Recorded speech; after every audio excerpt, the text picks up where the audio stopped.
I'm hearing this right, that you never left the property. No, sir. Okay. I just want to make sure that I'm hearing that right, because yeah, that's lie number one. In the heart-wrenching case of Tierra Hall, a seemingly ordinary day turned into a nightmare that no one could have ever anticipated.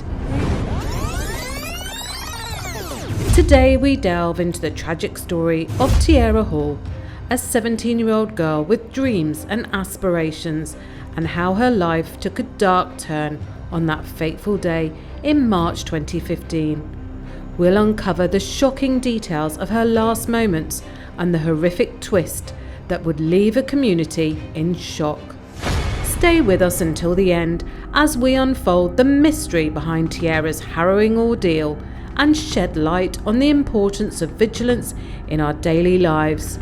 It shows us that danger can be right around the corner, even in the most ordinary places, and it's crucial to be aware of the signs. So, let's get started. March the 27th, 2015, dawned like any other day in a quiet town of Durham, North Carolina. Spring break was on the horizon, and for 17-year-old Tierra Hall, it couldn't come soon enough. She had plans, dreams, and a bright future ahead.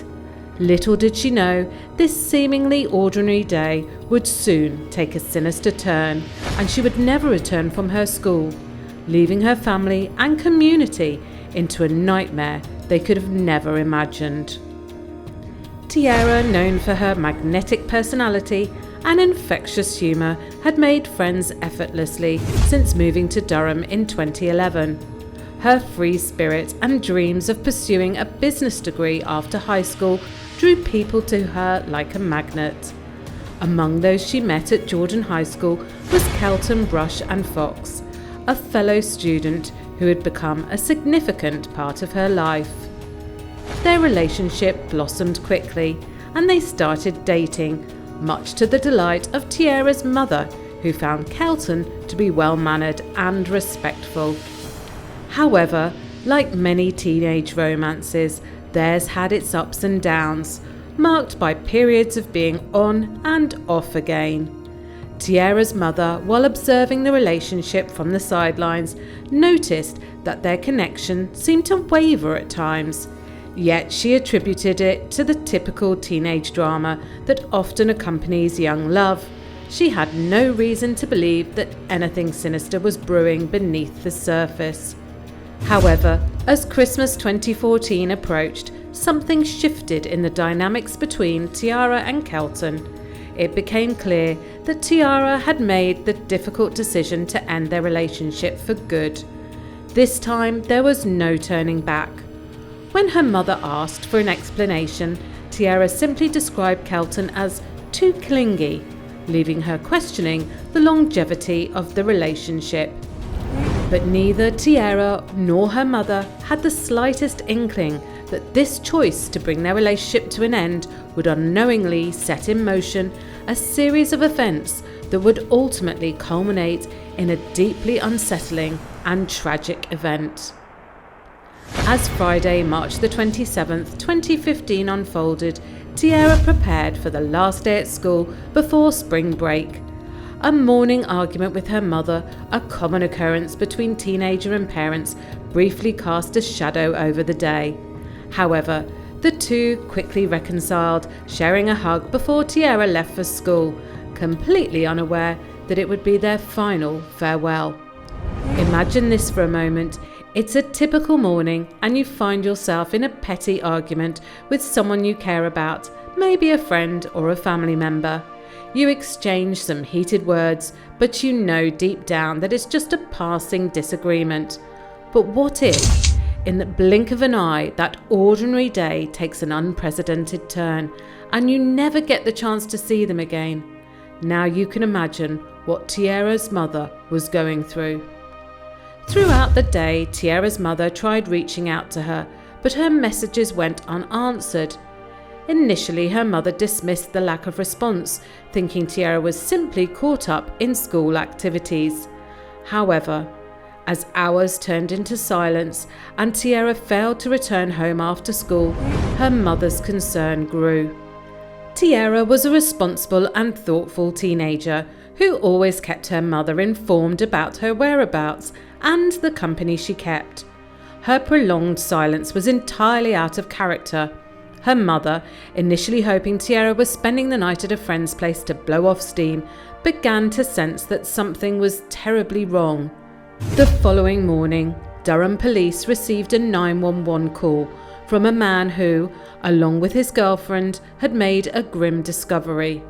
They believed they had found a woman's body inside an abandoned house just 2 miles from Jordan High School. When officers arrived at the scene, what they found was a gruesome crime scene that would haunt them for years to come. Tierra Hall lay lifeless, a victim of a brutal and savage attack. She had suffered 14 stab wounds to her head, neck, face and chest. Beside her lay her phone case, though her phone was nowhere to be found. The house's wall bore graffiti with the ominous inscription, King K, the Savage. Police discovered a school hall pass in Tierra's pocket, leading them back to Jordan High School to unravel the mysteries of that fateful day. They turned to the school's surveillance cameras in the hope of finding clues that would shed light on Tierra's final moments. As they scrutinised the footage, they were unprepared for the unsettling discovery that awaited them. Tierra's day had begun like any other, captured on camera as she navigated the hallways and entered her classroom. Nothing appeared to be strange. However, as they continued to review the footage, they stumbled upon a sequence that would change the course of the investigation. Around 12:30 p.m, Tierra was seen in the hallway, engaged in what initially seemed like playful banter with Kelton Bush and Fox. But the atmosphere shifted abruptly when Kelton snatched Tierra's cell phone from her. In response, Tierra leaped from her seat and raced after him, leading them both out of the school premises and towards the abandoned house located 2 miles away.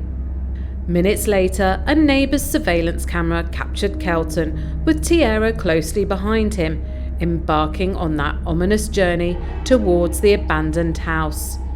The stage was set for a series of events that would forever alter the course of their lives. It would be 20 agonising minutes before the same surveillance camera recorded Kelton's return to the school, this time without Tierra. He re-entered the school building as though nothing had happened, his hands now uncovered. He walked straight to the restroom where he attempted to conceal the traces of his heinous act. His hands were stained with blood. Can you fathom the mind-agitating thought of a killer's mind? Someone who's committed a brutal murder, then casually strolling around, appearing as if nothing horrific had happened. Kelton emerged from the restroom a short while later, no longer hiding the evidence of his crime. He proceeded to the school office, claiming that he wasn't feeling well. The school staff called his mother to pick him up, and Kelton left the premises at around 2:10 p.m. You Mr. Fox? You Kelton, right? All right, we need to go sit down and talk. Do you know why you're in handcuffs? Why are you in handcuffs? My friends is gone. You're one of your friends what? One of my friends is gone. Okay. I need to find out. All right, you have information on that? Armed with this newfound evidence, the police decided to search the school restroom. Despite Kelton's efforts to clean the scene, they discovered bloodstains around a trash can, which would later be confirmed as Tierra's blood. A search of Kelton's bedroom yielded a pair of sneakers bearing traces of blood and a journal with the words King K, the Savage written on it. The journal's contents revealed an unsettling obsession with Tierra, suspicions of her involvement with another man, and disturbing mentions of an uncontrollable lust for blood. With this mounting evidence, the police arrested Kelton Bush and Fox on suspicion of murder.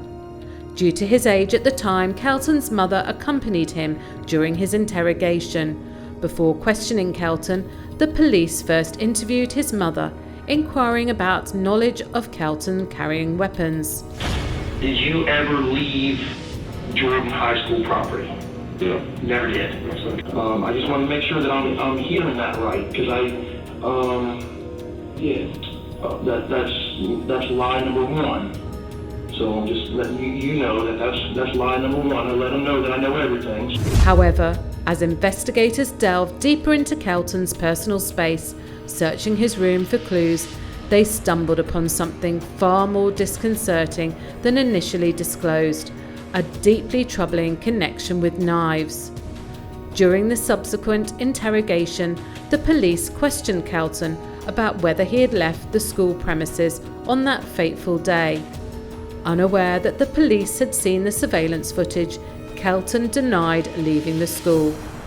Despite the growing weight of evidence against him, Kelton adamantly clung to his false statements, angrily denying any connection to the disturbing events. Nevertheless, the determined law enforcement officers possessed undeniable proof that told a vastly different story, setting the stage for a confrontation that would ultimately reveal the unsettling truth. The tension in the room was palpable as the interrogation continued, unravelling the sinister truth behind Tierra Hall's tragic demise. On June 14th, 2018, more than 3 years after Tierra Hall's murder, Kelton Fox pleaded guilty to second-degree murder. He was sentenced to 12 to 15 years in prison, with a potential release date set for April 2027. The defence cited Kelton's mental illness and age at the time as mitigating factors, while the state believed that Tierra's missing cell phone would have provided critical evidence of her involvement with another man, possibly serving as the motive for the murder.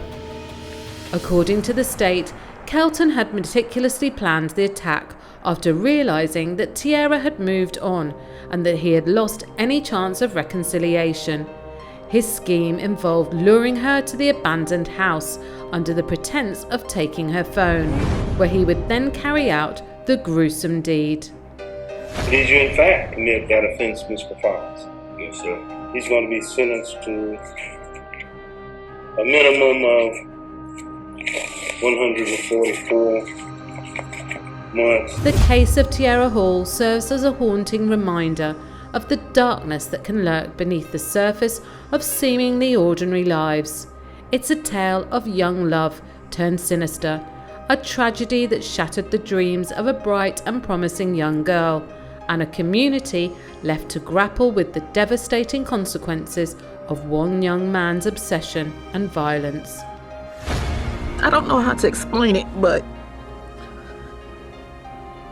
it felt like my world came to a stop.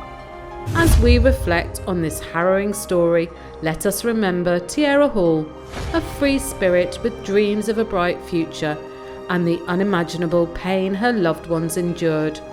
May her memory serve as a reminder that we must always be vigilant, and that even in the most unexpected places, darkness can take hold.